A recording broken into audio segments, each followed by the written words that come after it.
Hello, everyone, and welcome to NetGain Now. I'm your host, Steve Walker. This month, I am joined by Darin George, president of the Automotive Sales College. Now, in just a few minutes, I will have an in-depth discussion with Darin regarding the necessity of tracking the performance of your sales professionals. Okay, now the word tracking can often be the one that makes your sales professionals, well, kind of nervous. But my guest today claims that tracking one's progress is really just a good way to help that salesperson improve, which in the long run will benefit them and the dealership. Darin George is the president of the Automotive Sales College, and he's this month's special guest. Darin, welcome to NetGain Now. Hi, Steve. It's a pleasure to be here. Well, glad to have you. Yeah. Well, let's first begin with the Automotive Sales College. Tell me a little bit something about it. Okay. Well, the Automotive Sales College, I actually started it up in 1996. And what we do is we train people, the general public, to go into car dealerships. We put them through a 3-week training program, and then we place them into car dealerships. So we're kind of like an employment agency for new car dealerships. We also do in-dealership training and manufacturer training, too. So we work for manufacturers, Ford, Chrysler. We've done BMW training. So we do in-dealership, manufacturer training, and general public training. So we kind of do a broad range of everything at the school. And I know that you originated in Canada, but you've branched out since then. Yeah, we're in the process right now. We're working in Scottsdale and Rochester, and we have other plans right now for possibly even Dallas area. So, just very quickly, what are just some of the brief things that a student learns when they attend? We train the students right from the beginning steps. We teach them right from the greeting of the customer how to properly greet them, how to ask contact questions, how to do vehicle presentations, demo drives, how to negotiate. We do 2 days on intensive negotiation skills on how to do the psychology of negotiating.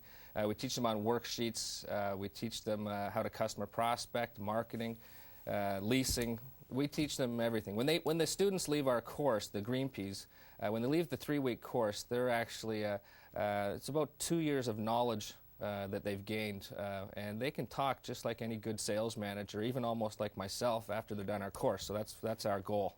Okay, well, let's go from be they Green Peas, be they veterans, whatever. Let's talk a little bit about tracking someone's sales performance. Now, why do you think this is so critical? Well, tracking is critical, actually. If you look at what really tracking means, when you track your performance, tracking is tracking your history. So you can actually take businesses or yourself in any sport or a sport, and what you would do is if you look at the history, what you've been doing, and then if you know the history, then you can improve the future. So why is tracking so important in a car dealership? Well, if the salespeople don't know what they've been doing wrong, they won't be able to correct their mistakes. So that's one reason why I'm a firm believer in tracking the sales department. Well, with your experience with Automotive Sales College, let me ask you, now, you know the tracking might not be too popular a concept with a lot of salespeople. Oh, yeah. Probably 99%. Yeah. Why do you think that is? Well, because if you were a salesperson, when I was a salesperson too, one of the first things was that I didn't want any of the sales managers to even have an idea what I was doing. And you want to know what? The added burden of actually having to put down a couple little numbers of who I dealt with and what I did that day seemed to be a bit of a problem. So I understand why salespeople don't like it. But the point is, it's something that it's needed. It's needed. No, I understand that you actually tracked a fellow employee. Yeah. And I believe he claimed he had a closing ratio of something astronomical, 50% or something like that. Oh yeah. Well, you'll hear stories like that throughout any dealership you go to, in any city, any country that you go to. You'll have a salesperson at the dealership that'll swear that he closes 50 to 60% of the people he talks to. Now, if you look at national averages, the average closing ratio is 12 to 15%. Yeah.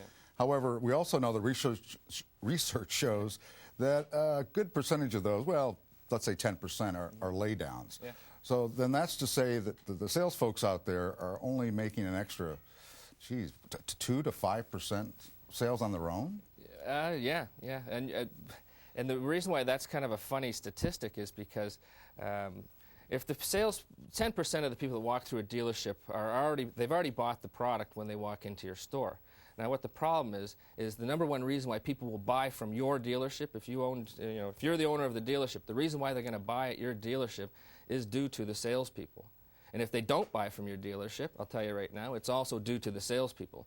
But I'm curious now that as you came up with this system, the scoreboard, as it will, you came up with various categories and ways of, tracking someone. So let's put it up on the screen if we can real fast, this sort of scoreboard, and we're going to get into each.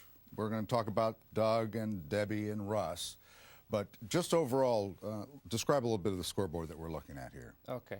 Well, just to let you know, this is pretty common. This is pretty common throughout, say, the automotive industry. All right, well, let's get into the one by one. Let's start with Doug. Let's look at how Doug did. Okay. The example that we have here, I think it should be on the screen. Yeah, it's on the screen there. Is Doug. We've got Doug down at 60 people, and he's gone from 60 opportunities to 24. Now, that's a big gap right there. But if you look at the rest of the numbers from 24 all the way down to his deliveries of 10, that's actually excellent. But he does have a problem in the area of 60 to 24. Now, Doug's problem is he's probably either speaking too much to the customer, okay, or he doesn't know how to introduce himself properly, which goes right back to the basics of selling. This guy doesn't probably know how to handle, welcome to our dealership, my name is Darin George, your name is. Simple things like that. He also doesn't know, and I can tell by looking at these numbers, he also doesn't know how to handle a customer objection. So when someone says to him, I'm just shopping, this example, this Doug guy here right now, what he'll do is say, great, here's my business card, take a look around, and if you need any help, I'll be over here having a, he won't say cigarette or coffee, but the joke is that. And then the customer ends up 5 minutes later, usually, and everyone out there that you guys know this, a lot of times they'll end up actually leaving the dealership. Number one reason why people buy vehicles is the salesperson, like I said earlier. And he ended up with a cumulative score of what, 17? His closing was 17, so he wasn't actually that far off. He's actually not too bad, and 10 deliveries. Okay, fair enough. Some of you guys out there right now, and women, are looking at this thinking, okay, well, I'd love to be able to get 10 at 17. But the point here is Doug could be a lot better. Okay, all he has to do is improve introduction and how to handle objection, and maybe spend some more time with his customer. And then those numbers will just increase. Doug could be the type of guy that sells 20 cars a month and double his own personal income, but he's not. It's just because of one or two areas. So we've identified the weaknesses in Doug. Let's move on then to Debbie. How's Debbie's performance? Debbie's excellent. Debbie at the dealership, she's perfect. She goes from 40 customers, which isn't a lot of customers, but that's fair, 35, 30, 25, 21. She goes 21 negotiations, and she goes from 21 to 7 sold vehicles. She negotiated 21 deals, but only sold 7. So her gap right here is that people love Debbie, okay?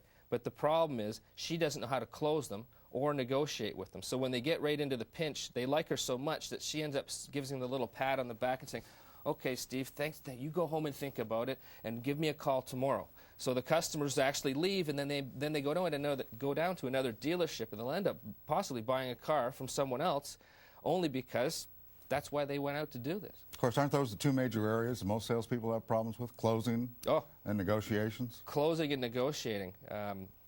Closing a deal versus negotiating a deal is one of my favorite topics to talk about. You got to close the customer and then negotiate the customer. This is a serious issue for a lot of salespeople. This closing and negotiating is the income level at the dealership. It's the gross profit at the dealership. It makes or breaks someone's paycheck. Do you think that Debbie's the type that, we talk about the shakes and everything, that when she sits down in the booth and right out of the bat looks at the numbers, and the guy says, or the gal says, that's not enough for my trade, or that's not what I've seen on the internet, or I just wanted $100 over invoice. These type of things, as I said, the deer in the headlights, and she's getting hit with all of that stuff. Well, everybody is. Well, sorry, Debbie. Well, if we take an example of the Debbies, Debbie types out there that are they're really great people. They get into the negotiations. She's not coming out with the sunglasses and the cigarette, and she's greeting. She's bubbly. Oh, she's perfect. They love her out there on the lot. She's doing presentations, demo drives. She's doing everything with these people. She's asking all the right questions, and she's doing everything. But yeah, when she gets in there, the people are saying, "Well, I want $100 over invoice. I want this. I want that." They are demanding a lot of things out of her. But those people that are in that situation, when it comes down to the negotiations, you kind of have to fall back on, you know, why did the person walk into the dealership? They came in there to get a car. You treat them right. When you get into the negotiation, you're not going to make big gross on every deal. Okay, that's a fact of life. Everyone out there knows that. You're not going to make $2,000, $3,000, $4,000, $5,000 gross profits on every deal. You're going to do that 2 or 3 or 4 times a month. Okay, maybe once or twice a month. That'll make up the difference in your paycheck. But those lower commissions, you got to deal with those. It's a fact of life. You're going to get low commissions on some deals. Treat those people no differently than you would do with someone that you'd make a $5,000 gross profit on it. That is the same person as the person you made $100 on. You know, and then negotiate it. Just negotiate it properly. Make them feel good about it when they leave. How does Russ do? Let's move on to Russ. My father's name, Russ. Okay, so okay, we've got Russ here, Russ Walker. Yes. He's talked to 50 people. He has 46 presentations, 12 demo drives. Now he's got 9,765. Now once again, these people that I've given you guys, everyone today, is an example, okay? Some of the numbers are obviously, but some of you can look at them and relate quite a bit. Russ goes from 46 presentations to 12 demo drives. And everyone in the car industry knows that when you don't do any demo drives, you will not sell cars. Absolutely. It's just common practice. You can't try on a pair of shoes, and you can't try on you have to demo the product. So by demoing the product, look at what he does though. He had 12. He went from 12 to 5. He's delivered or sold 6. That's pretty good. But now he's got a problem. First of all, if you take a look at his hours, if you're back at the chart there, yeah, 150 hours. He spent 150 hours with customers. The average is 90 minutes per customer. Kind of a rule of thumb is about an hour and a half per customer. So some people you'll spend 10 minutes with, some people you'll spend 5 hours with. But overall, it's about 90 minutes. Now, you take a look at Russ. This guy just, I'll tell you right now, by his hours, he talks too much. Okay. The next thing that he does is that he asks people to go for test drives. So he's done so much in the talking and the vehicle presentation that when he gets down to the vehicle after the presentation, he looks at them and says, Steve, okay, great. We spent this time together. You like the car. Would you like to go for a test drive? And the first thing that you do, Steve, is what? Yeah, I don't have time. Yeah, I don't have time right now, Russ. So. Or I've driven that car before. My buddy's got one. Exactly. Yeah, so then Russ's demos go down, and when your demos are down, your sales are down. It's hard. There's so many good people in the car industry, in the sales industry. I mean, my background's architecture. My education is architecture. If you take a look throughout all the dealerships throughout North America and even Australia and other countries, you look at those dealerships and those guys out there, they have backgrounds in engineering. They've got backgrounds in accountants. I mean, some of them have no education at all, but they've got such extremely high EQs, which is emotional intelligence. I mean, there's a lot of sharp people in the car business, but the one problem is the industry overall has always had a problem with training. We don't spend enough time grooming. You say groom them? Well, I'm saying we should be grooming our salespeople, training them harder.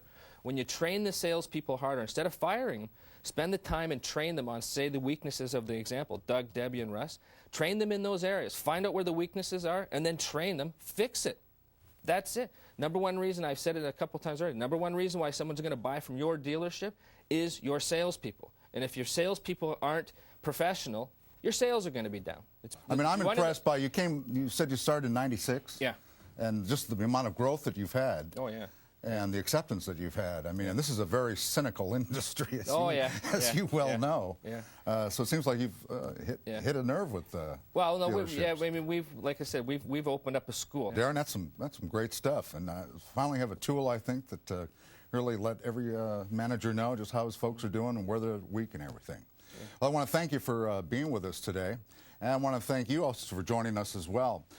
And if you'd like to learn more about the Automotive Sales College, as we mentioned before, once again, it's www.visitasc.com. Until then, I'm Steve Walker. Hope to see you next month.